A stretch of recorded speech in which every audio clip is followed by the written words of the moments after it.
Desde el colegio todos conocemos la ley de la gravedad, pero ¿qué es lo que sabemos realmente? Aparte de la información metida en nuestras cabezas por los maestros, vamos a renovar nuestros conocimientos.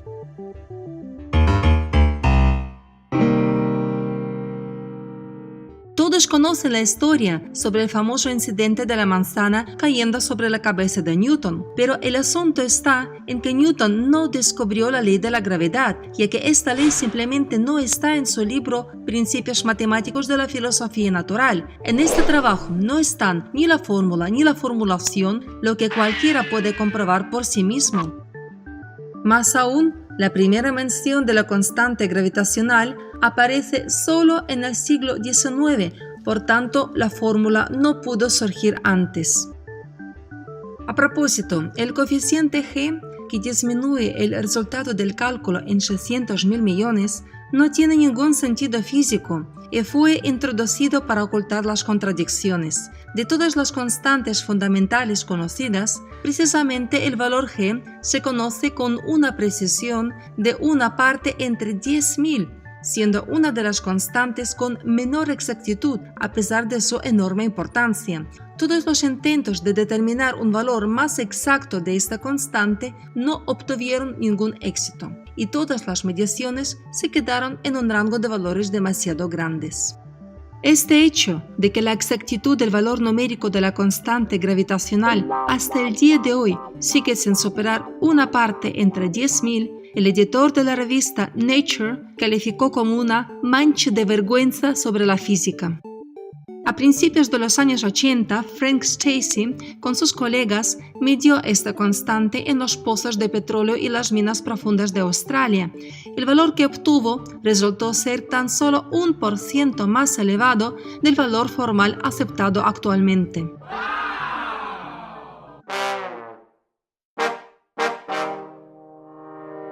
Actualmente se piensa que Henry Cavendish fue el primero en demostrar experimentalmente la ley de gravedad. Cavendish utilizó una balanza de torsión colgada sobre un alambre muy fino, con un brazo horizontal de madera de cuyos extremos colgaban dos esferas de plomo de idéntica masa. Cerca de las esferas, Cavendish dispuso dos esferas grandes de plomo, cuya acción gravitatoria debía atraer las masas de la balanza, produciendo un pequeño giro sobre estas. Finalmente la balanza se desplazó ligeramente en un pequeño ángulo. Sin embargo, el método utilizado en el experimento fue incorrecto. Los resultados fueron falsificados, tal y como lo pudo demostrar convincentemente el físico ruso Andrei Grishaev, el profesor del Instituto Ruso de Investigación Científica de Mediciones Físico-Tecnológicas y Radiotécnicas. Cavendish pasó mucho tiempo rehaciendo ajustando la instalación para que le cuadrasen los resultados según la hipótesis planteada de Newton sobre la densidad media de la Tierra. El método del propio experimento preveía el movimiento múltiple de las esferas y la razón del giro se debía a las microvibraciones de las esferas que transmitían los impulsos a la balanza de torsión. ¿Cómo podía saber Cavendish en el siglo XVIII que su balanza de torsión bajo la influencia de microvibraciones se comportaba de manera muy diferente que en completa ausencia de estas? Hay que tener en cuenta que un sistema oscilante de alta sensibilidad es muy difícil de calmar. Se someten a un periodo muy largo de oscilaciones que suelen desvanecer muy lentamente. El más leve microsismo puede reactivarlas de nuevo. A partir de este experimento casero, se supone que Cavendish pudo determinar el valor de la gravedad y calcular la masa de la Tierra. Curiosamente, hasta el día de hoy, nadie lo ha podido repetir. ¿Seguimos aún en el siglo XVIII? Una instalación de suma importancia que nos enseña los principios fundamentales del mundo. ¡Wow! Pues debería estar, si no en cada colegio, por lo menos en las facultades de física para enseñar a los estudiantes estos principios en la práctica. No obstante, la instalación experimental de Cavendish no se utiliza en los programas educativos y los alumnos y los estudiantes creen de los libros que dos esferas se atraen. Si ponemos en la fórmula de la gravitación universal los datos informativos sobre la Tierra, la Luna y el Sol, entonces en el momento cuando la Luna pasa entre la Tierra y el Sol, por ejemplo en el momento del eclipse solar, la fuerza de atracción entre el Sol y la Luna es 2 veces más grande que entre la Tierra y la Luna. De acuerdo con la fórmula, la Luna tendría que salir de la órbita de la Tierra y empezar a girar en torno al Sol. La Luna, además, no manifiesta sus calidades de atracción respecto a la Tierra. La pareja, la Tierra y la Luna, no se mueven alrededor de un centro común de masas, como debería ser según la ley de la gravitación universal, y la órbita elipsoide de la Tierra, contrariamente a esta ley, no se convierte en el recorrido en zigzag. Más aún, los parámetros de la órbita de la propia Luna no son fijos. La órbita, según la terminología científica, se está evolucionando y encima lo hace en contra de la ley de la gravitación universal. ¿Cómo es eso?, preguntarán ustedes. Incluso los escolares saben sobre las mareas provocadas por la atracción de las aguas hacia el Sol y la Luna. Según esta hipótesis, la gravitación de la Luna empuja la Tierra y toda su agua, lo que conduce a un desequilibrio gravitacional, que extiende el océano en 2 protuberancias opuestas, que durante el giro diario de la Tierra se desplazan por su superficie. Sin embargo, la práctica demuestra que esta hipótesis es absurda, ya que según ella, la protuberancia de marea de 1 metro en 6 horas debería desplazarse a través del pasaje de Drake del Océano Pacífico al Océano Atlántico. Ya que el agua es incomprensible, entonces la masa de agua debería levantar el nivel a 10 metros de altura, lo que no sucede en la realidad. Y lo que es más paradójico, la Luna no tiene ningún tipo de influencia gravitacional para generar mareas sobre grandes masas de agua dulce como lagos, grandes ríos, lagunas y represas. En realidad, las mareas suceden por el electromagnetismo, una de las interacciones físicas mejor estudiadas y establecida como ley. La Luna y el Sol, en órbita constante sobre el plano terrestre, son parte de un sistema de interacción electromagnética sobre las masas oceánicas. El agua es diamagnética, cuya tendencia es oponerse a la influencia de un campo magnético aplicado y por tanto a ser repelido por el mismo. Esa es la causa por la que grandes masas de agua dulce no son afectadas y no se producen mareas en ellas.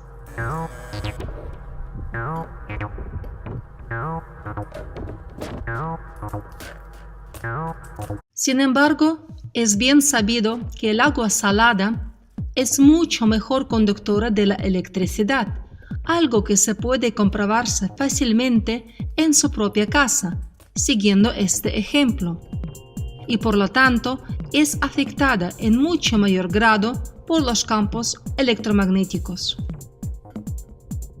De esta manera, cuando la Luna orbita sobre el plano terrestre, el agua de los océanos interacciona con la fuerza electromagnética de la Luna más intensamente que en el restante cuerpo acuoso de la Tierra, mientras que el agua al otro lado del plano terrestre, más alejado de la Luna, es atraída menos intensamente.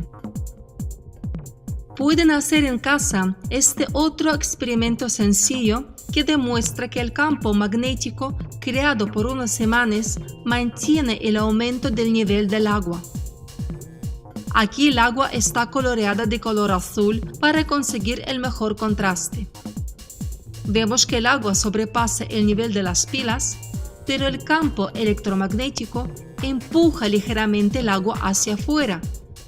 La repela lo más lejos posible, creando una depresión poco profunda en el agua, hasta que finalmente el agua cubre el imán.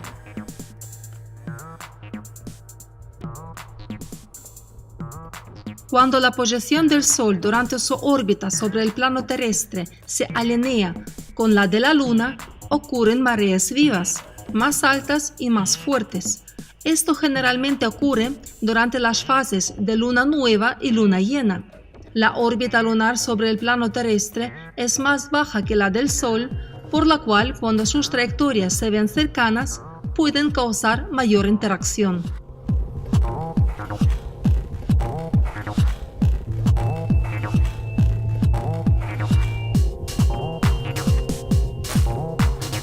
Aunque la interacción electromagnética del Sol influye visiblemente sobre las mareas, es menor que la que vemos como influenciada por la Luna. Aún así, en la mayoría de los lugares de la Tierra tenemos 2 mareas por día, así que la frecuencia e intensidad de las mareas está determinada por el pasaje y la consiguiente influencia electromagnética de la Luna y el Sol en su órbita alrededor del plano terrestre. Existe un continuo intercambio de energías entre el Sol, la Luna y las vibraciones de la Tierra plana, un intercambio que crea un constante flujo de las mareas y que está en perfecta armonía rítmica durante miles de años.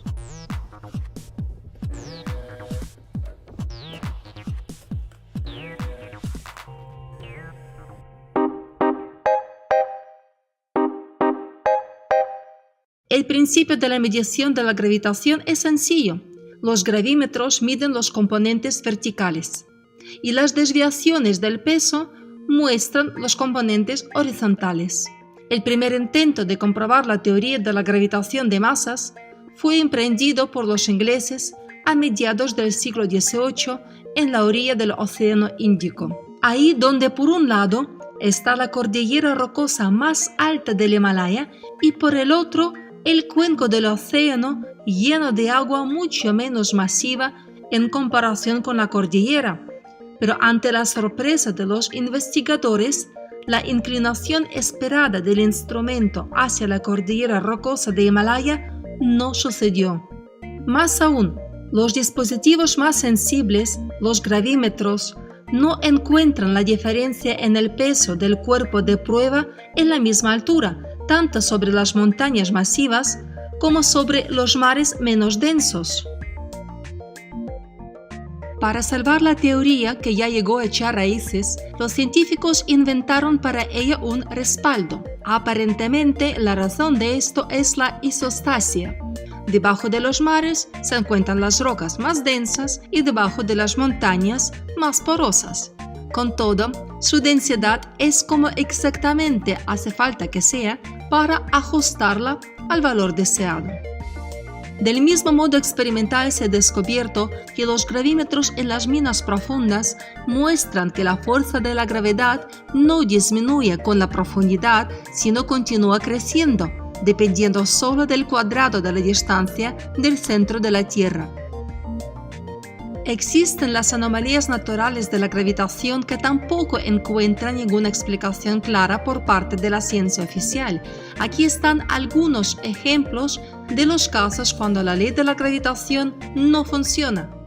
Una anomalía de la gravitación se encuentra en el monte Aragats, en Armenia, a 30 kilómetros de la frontera con Turquía. Aquí llegan miles de turistas curiosos de todas las partes del mundo para presenciar un fenómeno inusual que allí sucede.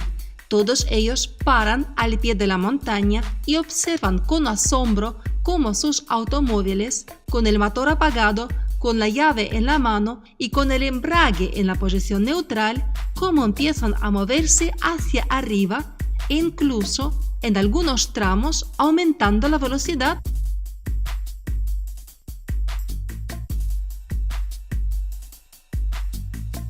Otro fenómeno de aquel lugar que destruye completamente nuestra idea habitual sobre las leyes de la naturaleza es el río que fluye ahí hacia arriba. Un espectáculo bastante inusual y extraño, ¿no es así? Por cierto, los visitantes además comentan que en aquel lugar, caminando a pie, es más fácil ir subiendo que ir bajando. En Canadá, en la provincia de New Brunswick, hay una colina muy interesante, donde suceden cosas bastante extrañas.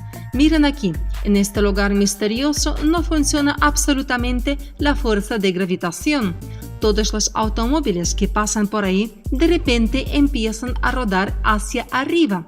Las propiedades inusuales de esta carretera se conocieron solo con la aparición del automóvil en los años 30. Seguro aquellos primeros choferes fueron impactados de ver cómo sus automóviles parados y sin pisar el freno empezaban a hacer las travesuras jamás vistas antes. Este lugar misterioso fue descubierto por un inventor llamado George Prather en el año 1939. Una vez, durante el paseo por el bosque Redwood, el hombre se sintió algo mareado y las agujas de su brújula empezaron a girar a un ritmo vertiginoso. Además, se sentía muy liviano al subir y pesado al bajar. Otra anomalía que le impactó era que los árboles que miraban hacia este lugar misterioso no tenían extremidades. Ahí no crecían las ramas. El científico se interesó por aquel lugar misterioso, donde su brújula se volvió loca, y construyó ahí una cabaña. Un año más tarde, George empezó a invitar a todo el mundo a ver los milagros de aquel lugar místico. La fama de la casa loca se extendió por toda California. Los visitantes de la cabaña podían estar de pie e inclinarse bajo los ángulos más increíbles sin caerse, desafiando las leyes de la física y de la gravedad.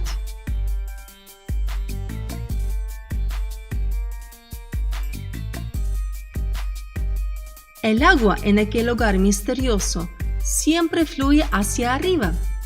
Y si la gente tira una pelota cerca de esta cabaña de madera, la pelotita siempre rodará hacia arriba.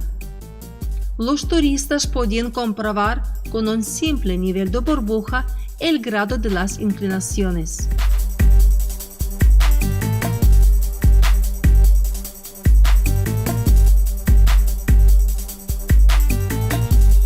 Muchos suponen que debajo de esta construcción se encuentran las anomalías gravitacionales provocadas por algún vórtice de magma, una nave espacial alienígena enterrada en el suelo, dióxido de carbono que permea la Tierra, alta radiación biocósmica dieléctrica, etcétera, etcétera.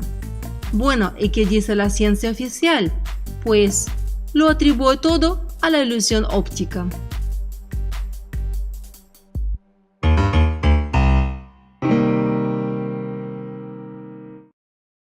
La independencia de la gravedad de la materia se confirma por el hecho de que, salvo muy contadas excepciones, los cuerpos menores del sistema solar carecen completamente de la atracción gravitacional. Exceptuando la Luna y el Titán, más de 60 satélites de los planetas no presentan las propiedades gravitacionales. Esto ha sido demostrado mediante mediciones indirectas y directas. Por ejemplo, desde el año 2004, la sonda espacial Cassini, supuestamente volando en las proximidades del Saturno, de vez en cuando pasa cerca de sus satélites. Sin embargo, no se registraron cambios en la velocidad de la sonda. Además, la misma sonda de Cassini se supone que ha descubierto los chorros tipo geyser arrojando vapores de agua y partículas de hielo en el sexto satélite en tamaño de Saturno, Encelado. Pero ¿qué procesos físicos deberían tener lugar en un trozo de hielo espacial para que los chorros de vapor salieran volando al espacio? Por la misma razón, el Titán, el satélite más grande de Saturno, tiene una cola de gas como consecuencia del escurrimiento de la atmósfera. Tampoco se encontraron, a pesar de la teoría planteada, los satélites de los asteroides, a pesar de su gran cantidad. En todos los informes sobre los asteroides dobles o pareados, que supuestamente giraban en torno a un centro común de masas, no hubo evidencia alguna de la conversión de estos pares. Los compañeros estaban uno al lado del otro, moviéndose a lo largo de las órbitas casi sincrónicas alrededor del Sol. Los intentos de llevar los satélites artificiales a la órbita de los asteroides terminaron en fracaso. Como ejemplos podemos mencionar la sonda NEAR, que los estadounidenses condujeron al asteroide Eros, o la sonda Hayabusa que los japoneses enviaron al asteroide Itokawa.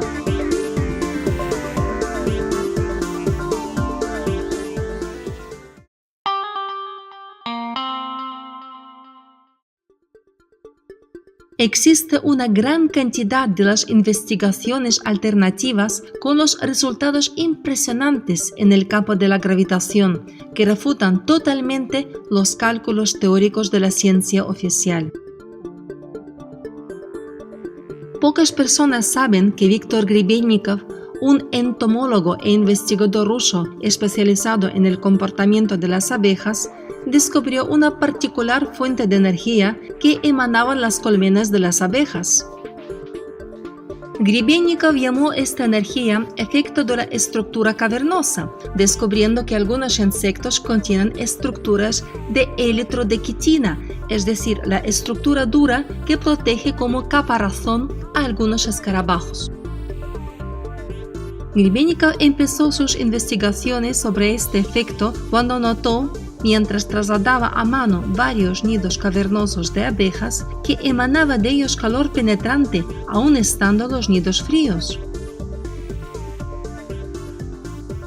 El contacto con este calor le provocaba las sensaciones de vértigo y le causaba desequilibrio, sabor metálico galvanizado en la boca, zumbido en los oídos, mareos, náuseas, salivación profusa, cosquilleo o entumecimiento en los dedos de la cabeza. Descubrió además que este efecto traspasaba todo tipo de materia y que aumentaba su intensidad cuando se dirigía hacia abajo. Viktor Grebennikov, en su libro Mi Mundo, describe los fenómenos antigravitacionales de algunas especies de insectos. Los científicos desde hace tiempo saben que los insectos masivos, como por ejemplo el escarabajo Melolonta, vuelan contra las leyes de gravitación y no gracias a ellas. Analizando en el microscopio una de las cubiertas de quitina que protege las alas llamadas élitros, accidentalmente cayó una sobre otra en la plataforma del instrumento, quedando la primera suspendida en el aire por algunos segundos, luego sin intervención alguna giró en el sentido del reloj, luego al otro lado para finalmente caer sobre la mesa. Todo esto ante el estupefacto científico. Estas investigaciones le llevaron a construir en el año 1990 una plataforma basada en el efecto de la estructura cavernosa para generar ondas antigravitacionales y que podía ser controlada con facilidad por un tripulante. La plataforma tenía bloques antigravitacionales microcelulares y podía moverse a 1500 km por hora o 25 km por minuto sin perder el conocimiento y pudiendo respirar en todo momento, generando una especie de burbuja alrededor que lo cubría como una cúpula. Su vuelo inaugural fue la noche del 17 de marzo de 1990 y el día siguiente los periódicos y la televisión local reportaron ovnis sobre Zaturinka, un pueblo ruso que sobrevoló Grebennikov. La plataforma volaba en total silencio y conservaba un cierto grado de visibilidad parcial o invisibilidad, sin poder determinar científicamente qué generaba este fenómeno. Grebennikov siempre evitó el contacto con la gente y las grandes ciudades, utilizando caminos campestres y cruzando a gran velocidad, después de asegurarse que no hubiera nadie en ellos. Para no despertar sospechas y disimular mejor, diseñó su plataforma como un maletín de pintor. Y aquí algunos pasajes de su libro. Estoy apoyado en una pequeña plataforma ligeramente más grande que el asiento de una silla, con un poste con 2 asas a las que me aferro y con cuya ayuda navego el dispositivo. No soy visto desde la Tierra, incluso en un vuelo a baja altura casi no emito sombra. A veces ven algo donde estoy en el cielo, una esfera de luz, un disco o algo como una nube. A veces tenía problemas con mi reloj y posiblemente con el calendario también. El reloj corre demasiado lento y luego demasiado rápido y después del viaje funciona correctamente. La velocidad de vuelo es bastante alta, pero no hay viento en mis oídos. El campo de fuerza de la plataforma genera una columna invisible, divergente, que desconecta a la plataforma de la atracción gravitacional de la Tierra, pero que me deja a mí y al aire dentro de la columna intactos. El principio de propulsión de mi dispositivo es tal que la plataforma no hace sonido alguno porque no hay fricción del aire. Con todo esto, el disco enorme de la Tierra se parecía más y más cóncavo. Aún no he descubierto la razón de esta ya familiar para mí ilusión. Es muy curiosa esta última frase. En plena época soviética, en un país que fue el primero en enviar a un hombre al espacio y donde la teoría de la Tierra globo era establecida por la ciencia oficial, de repente, un científico, ante su propio estupor, afirma que la Tierra es un disco cóncavo. Fue tal su sorpresa que pensó que era una ilusión. Por tanto, no hay ninguna razón para sospechar de la credibilidad de su testimonio. En uno de mis videos anteriores ya les presenté la teoría de la Tierra en forma de taza o de cáliz, de acuerdo con los cálculos del comportamiento de la atmósfera terrestre. Aquí podemos ver la frase sobre el disco cóncavo en el libro de Grebennikov. Está en ruso, pero cualquiera puede descargarlo por internet, copiar la frase y traducir con el Google Traductor o similar. El científico murió en circunstancias bastante extrañas a los 74 años y tras su desaparición solo quedan interrogantes. Su plataforma y una parte importante de sus trabajos desaparecieron. Se sospecha que fueron requisados por el ejército. Sin embargo, parte del prototipo de su plataforma antigravitacional se preservó. Se puede verla en el Museo de Novosibirsk para el Medio Ambiente y Agroecología, fundado por el mismo Grebennikov en vida.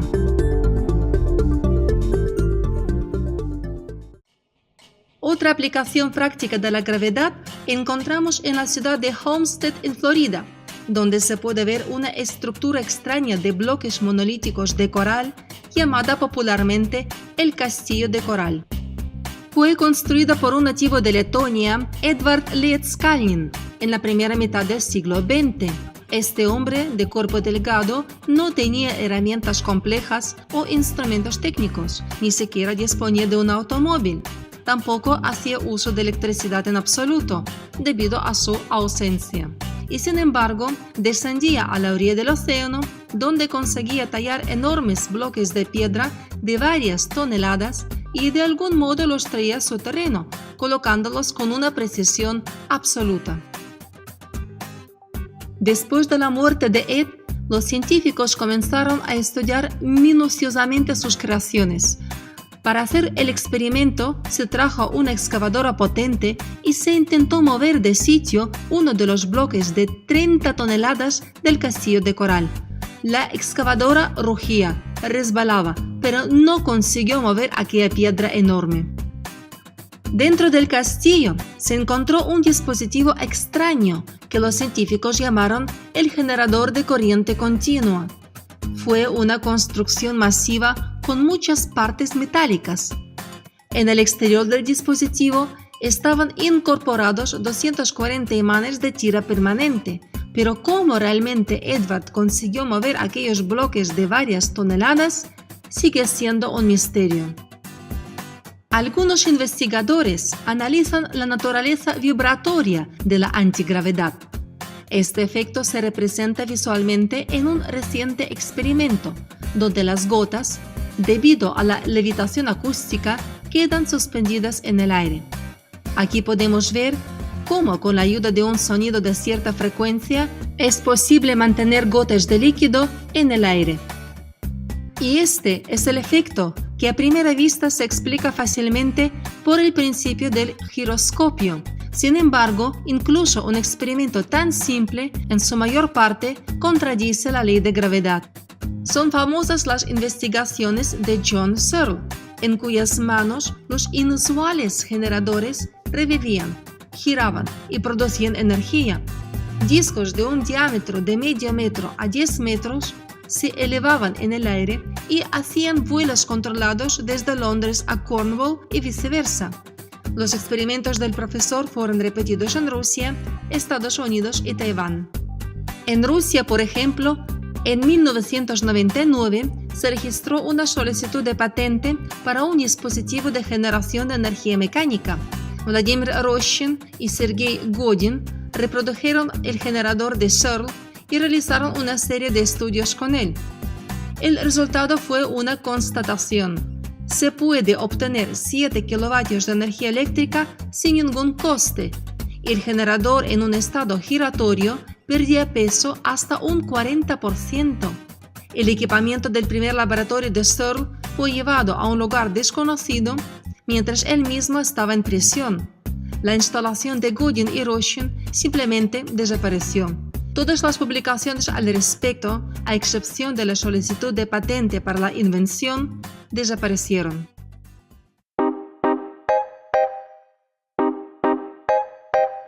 Según las concepciones modernas, la velocidad de la luz es finita. Como resultado, los objetos distantes no se encuentran ahí donde están en este preciso momento, sino en aquel punto de donde partió el rayo de luz visto por nosotros.